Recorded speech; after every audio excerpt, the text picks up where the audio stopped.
Hi everyone, welcome to Sagar Aptitude YouTube channel. Now in our today's video, we will be discussing some strategies related to SSC, CGL and RRB NTPC exams. These two are the most common exams which we can find that most of the people will be writing. So in this video, we will be discussing the following 8 points. The first one, exam pattern. We will be discussing in detail what is the exam pattern of tier 1 and tier 2, and next, most expected weightage of each topic. After that, common mistakes of beginners and repeaters.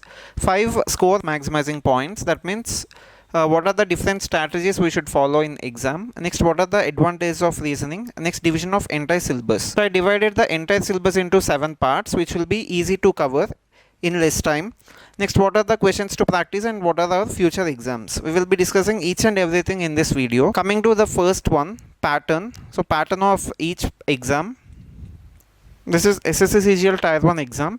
So this tier 1 exam is qualifying in nature. It is divided into 4 sections. First one is reasoning, next GK, general awareness. Next one is quantitative aptitude, English. So each topic is divided into 25 questions. Each question carries 2 marks. Like that, for each one we will be having 50 marks. Total 100 questions, 200 marks. SSC decides the cutoff for this one based on the performances of all the students. After that, results will be released. Based on that one, tier 2 exam will be given. So tier 2 also we have almost all the 4. First it is reasoning, here it is 30. So each question carries 3 marks. Each question carries 3 marks and total is 90. Like this, for 4 sections, you can observe the total number of questions and also total marks. These are counted for merit. Tier 1 is qualifying in nature. Next, in tier 2, apart from those 4, we will be also having computer knowledge and also typing test. Now these 2 are qualifying. Okay, coming to NTPC exam. So NTPC exam, first one is computer based exam. Based on that one, we have 3 sections. Here English is not there. That is the major change of the 2 exams. So first, general awareness, GK, next logical reasoning, after that quantitative aptitude. Here we have 30 questions from logical reasoning. So this is tier 1. Again, this is also qualifying in nature. After that, railway board will be declaring the cutoff marks. Whoever clears the cutoff marks will be eligible for CBT 2, which is tier 2. In the same, again we have the same 3. We have the same 3, but here the number of questions are different. In reasoning, we have 35 questions. The best advantage of each and everything is almost all the topics are same. That means if we prepare just for one time, all these exams will be covered. Okay, this is the expected weightage based on the previous papers. You can find CGL tier 1 here and CGL tier 2 here. These are the topics. Total we have 32 topics. In this 32 topics, these are the first 8 topics. These 8 topics will definitely come in tier 1 as well as tier 2 exam. So it is suggested that we should be first covering all these 8 topics.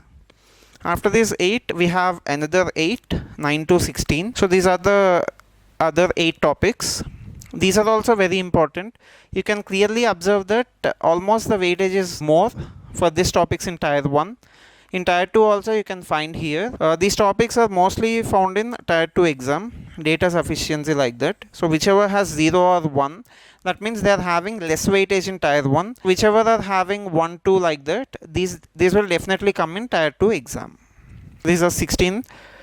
Next one, let us go for the remaining topics. These are 17 to 24 topics. Here most of the people get confused. They may feel that statement and conclusion means those are syllogisms, but those are not syllogisms. These are some different topic other than syllogisms. If you look at the previous papers, it will be easily understood. You can easily understand what is the statement and conclusions. So first a statement is given. Based on the statement, we should check for the conclusions. Okay, next. These are the last 8. These are the last 8 topics what we should cover. Total tier 1 we have 25 questions in reasoning. In tier 2 we have total 30 questions in reasoning. The best advantage is all the topics are common. If we prepare these 32 topics, these are more than enough for any exam of SSC and RRB exams. Okay, coming to NTPC exam, I just listed 20 topics. If you prepare these 20 topics, these are more than enough. Here also these 20 topics are similar to CGL exam. CGL topics what we discussed, that means the weightage of each one. So coming to this, these are the first 8 topics. All these are common for SSC CGL also. Next, let us check for the other topics. Okay, these are the other 8 topics, 9 to 16. Total we can practice 20 topics. If you are thorough with this 20 topics, that is enough. These are the last 4 topics. These topics are most important for CGL Tier 2 exam. In the same way, these topics will also come in NTPC exam. Here I did not give any particular weightage for NTPC topics because the exam happened, the last exam which was happened 3 to 4 years ago. So that's why now if we consider it is 3 to 4 years after, so as it is 3 to 4 years after, we cannot exactly give the weightage, but we can go with the topics. That means if you prepare this 20 topics, these are more than enough to score at least 90% of the marks in reasoning. This is another point. So one common preparation is enough for both CGL and NTPC. That means if we prepare the given 32 topics, those 32 are more than enough for CGL and at the same time for NTPC. Okay, next. If you are preparing only for NTPC, then the best thing of it is you can prepare all the 32 topics. You just feel that you are preparing for CGL exam. Also give mock tests of CGL. If you are preparing for NTPC, then I suggest that you go for CGL preparation and also go for CGL mock test exams so that you can easily attempt NTPC. Because if we compare, CGL is somewhat tougher than NTPC. So if you are preparing for CGL, then automatically you can easily clear NTPC reasoning. Okay, next. So here there are 2 types of people who write the exam. One is beginner, the other one is repeater. So the common mistakes if we observe for beginners and repeaters is, first one, beginners are not completely aware of what is the syllabus. That means they don't know what is the exact syllabus. So if you look at our video, these 32 topics are the complete syllabus of reasoning if you are preparing for CGL and NTPC exam. Next point, most of the people assume that reasoning is easy and they will not give enough time to practice it. So which is also a disadvantage of that, because yes, I also agree that CGL reasoning is easy, but at the same time if we did not practice it, when we go to the exam we definitely do silly mistakes. With that silly mistakes, definitely we will be losing marks. So what I suggest is you don't neglect reasoning, just practice it, because the more you practice, the more marks you get. Next, they ignore previous papers. What I say is, for NTPC and CGL, these are the most important things. Previous questions are most important ones. If you ignore everything and if you practice previous year questions also, it is more than enough, because the agency that is conducting NTPC and CGL is TCS. So we all know that TCS is nothing but TCS is just repeating the questions, or at least they repeat the same models. So if you prepare previous year questions, then those are enough. Mock tests are another important things for practice. So whenever you find any website, most probably they will be having some mock tests related to the previous year's exams. So you can practice those. Just practice previous year questions. Practice each and every question that is available. So don't practice each and every question that is available. Just practice important questions only. Important questions again here refers to the previous year questions. Next, what are the mistakes of repeaters? So repeaters' mistakes is that they will not analyze their mistakes. Most of the people are just writing mock tests. They are not analyzing it. They are not finding what are the common mistakes they are doing. So the first thing what we should do is, after taking a mock test, we should definitely analyze it. After analyzing it, we should just check what are the mistakes what we are doing repeatedly. After finding those repeated mistakes, we should just take some time and we should rectify it. So when we rectify it, then only we can score more in the next exam. Also, most of the people will be overconfident in reasoning, because we may hear that reasoning is easy, we need not practice reasoning, we can directly go to the exam and we can write. But that is a very wrong step, because if you don't practice, 100% you will be making some mistakes in reasoning in your main exam, because it is not the same as we think. So practicing more is better. Practicing more means you should give more mock tests. You should give more mock tests, at least for one day each exam. For one day, you just take one day. For one day, if you give one mock test, it is enough for the time being. Okay. Next, not focusing on new set of questions. So SSC repeats the previous year questions to 90%. 10% they definitely give new questions. So what we should do means we should just check what are the new set of questions asked in that particular year, and we should also practice those new questions. We should add those questions in our notes so that it will be easy for us to revise for the next set of exams. I wish you will not repeat these mistakes in your preparation. Okay, next one. If we follow these 5 important points, definitely we can maximize our score. The 5 important points are: first one, we should analyze the previous papers. We should analyze the previous papers and we should write a mock every day. Next, we should make a list of topics that we are attempting wrong. So writing a mock test is not enough. If you just write a mock test, it is not enough. You should definitely analyze it. You should analyze where you are going wrong. That means where you are losing marks. So if you observe that particular topics and if you prepare well, then it will be better to score a good score in the main exam. Okay, we should spend at least 5 to 10 minutes in a day for the analysis of the mock exams. Next, coming to another point, live mocks. Live mocks are also conducted by different websites. So what I suggest is you should write at least one mock in 7 to 10 days. 7 to 10 days writing one mock is enough. Live mock, because live mock means almost all the people will be writing. Whoever are serious aspirants, they will be definitely writing the live mock. So what I say is, not only mock test, live mock is also important, because you clearly know that where you stand. Suppose if most of the people are writing, so in that, based on the score, we definitely know where we stand in that particular exam, and we will be also knowing what we should do more before the exam. Next, this is nothing but we should skip some questions in the first go. For example, if you check the following topics, number series, set analogy, coding, decoding, etc., these are not easy in the first time. If you observe previous year papers, then there are some questions which are difficult from these topics. So if you just sit on that and if you do in your exam, then it will be a big time waste for you. So what I suggest is, don't go for this one. Just give 1 minute of time. Just give 1 minute of time for that one in your exam. If you get the answer, it is well and good, go for it. If you did not get the answer, just don't waste time on that, because we have other sections also to do. So what I suggest is, just spend 1 minute of time on that. If you did not get the answer, just leave them, ignore them, and go for the remaining questions. You can mark it for review. After marking it for review, you can go to the other sections. After that, at the end, that means let us say that before 5 minutes or before 10 minutes, again come to these questions. Then you can again solve it. At that time, definitely you get. So what I suggest is, don't waste your time initially on any question. Just mark it for review, go to the other questions. After answering them, at the end you can again come back. If you follow these 5 important points, definitely your score will increase. Okay, next one.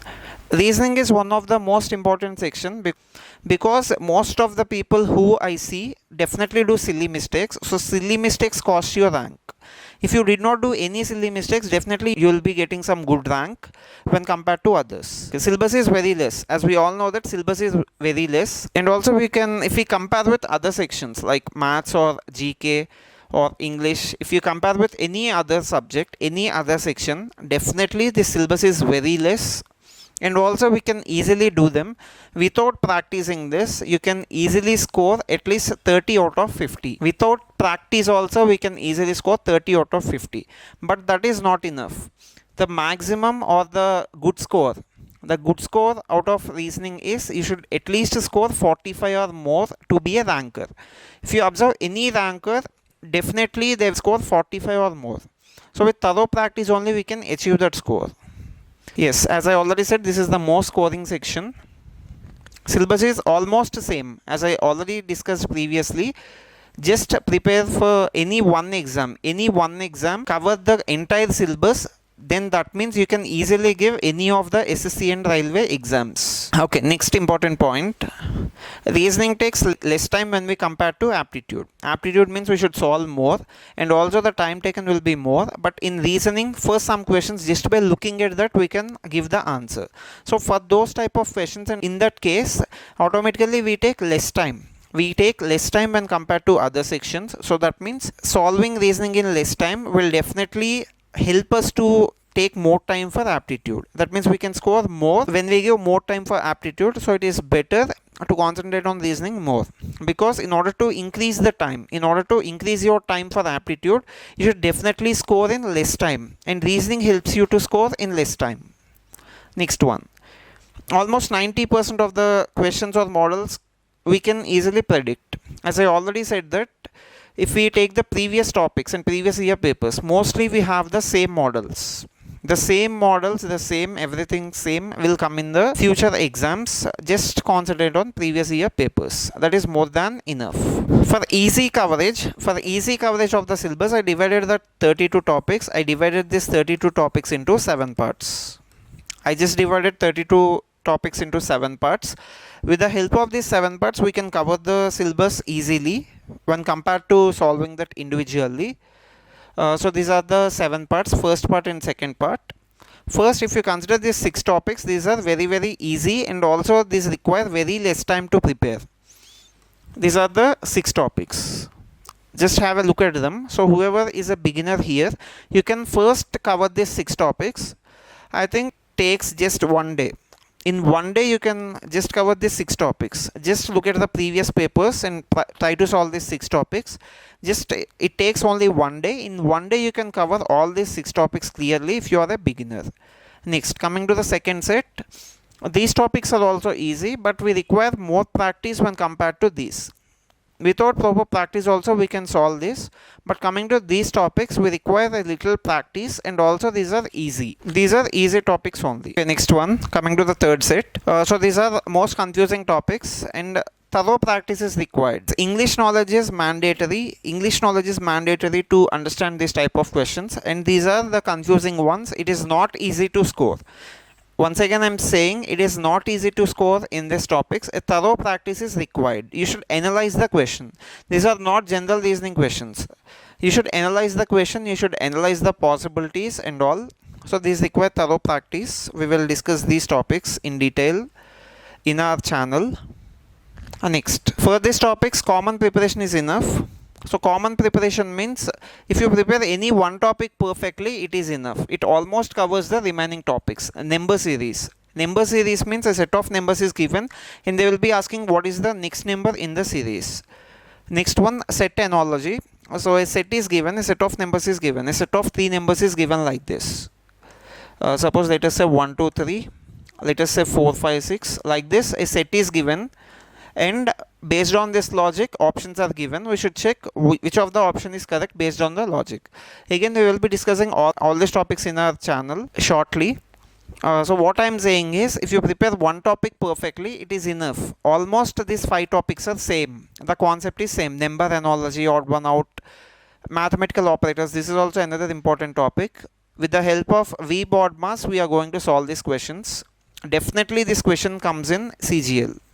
In tier 1 and also tier 2, so don't neglect this one. Based on V BODMAS rule, we will be solving this one. You should be following this. That means you should be knowing this. If you know this very well, then you can solve these questions. So you should be knowing squares of at least 1 to 25. You should be knowing cubes of at least 1 to 15 thoroughly. Because this number series, set analogy, sometimes these are related with squares and cubes also. You should be thorough with addition, subtraction, multiplication and division. These are the 4 basic things what you should know. If you know these 4, you can solve any of this topic easily out of this 5. Next, coming to the other set. Okay, there it deals with numbers. Here it is dealing with alphabets, coding, decoding, analogy, odd one out, alphabetical series and all. So first what you should know means you should know the numbers of each alphabet. That means A is 1, B is 2, C is 3. Like that, D is 4, so on till Z is 26. Suppose if I ask M, you should tell me 13. If I ask L, you should tell me 12. Like that, you should be thorough with the alphabets and numbers. If you know them clearly, then you can easily solve this set. That is coding, decoding, analogy of alphabets or words, odd one out, like that, alphabetical series. This set is also very important. Next, opposite pairs of each one. That means A and Z are opposite. That means 13 alphabets are divided. First 13 and last 13. So A is first from first. Z is first from last. So A and Z are opposite pairs. Like that, we have opposite pairs in alphabet. Next, it is advised to solve previous papers so that new types of questions also can be known to us. This is another set. Next one, picture series, mostly non-verbal reasoning. So if you prepare any one of this topic, it is enough. Almost all the 4 topics are same, just the way of asking question is different. So a common preparation is enough for this. Next, the scope of losing marks is more in this set because the examiner gives almost all the options similar, but there will be some small change in the given option. We should carefully observe that one and we should select that one. So it is of picture reasoning. Next one, puzzles and seating arrangement. So this is another set. This is the last set, our 7th set. So based on these questions, you can definitely find these type of questions in mains exam. That means either CGL Tier 2 or NTPC stage 2 exam. If you observe any of the question papers, definitely you can find more number of questions in this too. When compared to Tier 1, in Tier 2 exams we find most number of questions. These are most important for NTPC exam. Sometimes we even find at least 4 to 5 questions from this in NTPC exam. At least 4 to 5 questions will definitely asked from these 2 particular topics in NTPC exam. Okay, so we discussed almost the complete strategy, how to find and what to solve in our exams. But after coming to that, way to practice, let us check way to practice these questions. Okay, these are the recently held exams. You can just check on held on what date and what exam, which exam. So we have 11 exams. Just take previous papers of these questions. Just observe what are the questions asked in this particular exams and try to solve them. These are the best source what I feel is needed for us to practice. These 11 exams are most important because these 11 are recently held exams from 2025 2024, like that. Just note these exams, practice these particular exam questions. These are more than enough according to me, because if the examiner wants to introduce any new set of questions, as these are latest held exams, then definitely some new set of questions will be introduced in this. If you practice those are enough for our exam. And also, if you want to take any mock test, so many websites are available. I'll also keep these papers, these exam papers shortly in our Telegram channel. I'm just attaching the link of that below this video in the description. Just click on that one and join our Telegram channel. I'll post the previous questions of these particular exams and also these exams like CGL Tier 2, CHSL Tier 2, all these exam papers also I will be posting shortly in our Telegram channel. I wish you to join that one. Next, after preparing these complete things, where are these useful? So where are these useful means these are the upcoming exams: CGL Tier 1, CPO Tier 1, CHSL Tier 1, NTPC CBT 1 and SSC Phase 13. You can also check what are the tentative months which are scheduled for this one. So in most of the exams are found from between June to August. June, July, August. Just in these 3 months, these 5 exams will be over tentatively. So if you prepare those 32 topics, if you are thorough with those 32 topics, you can easily score more marks in this particular 5 exams in our future exams. So what I say is one perfect preparation is enough to clear reasoning. Just follow this 32 topics and the following weightages. If we are thorough with these 32 topics, these are more than enough. Now, as I divided into 7 parts, just prepare according to those 7 parts, because covering all those 32 topics in these 7 parts is easy than covering them individually. Okay, in our next videos we will be discussing for the remaining patterns or remaining strategies of, we have some other subjects left over. Those are quantitative aptitude, GK and also English. We will be covering those strategies in detail in our next videos. Thank you.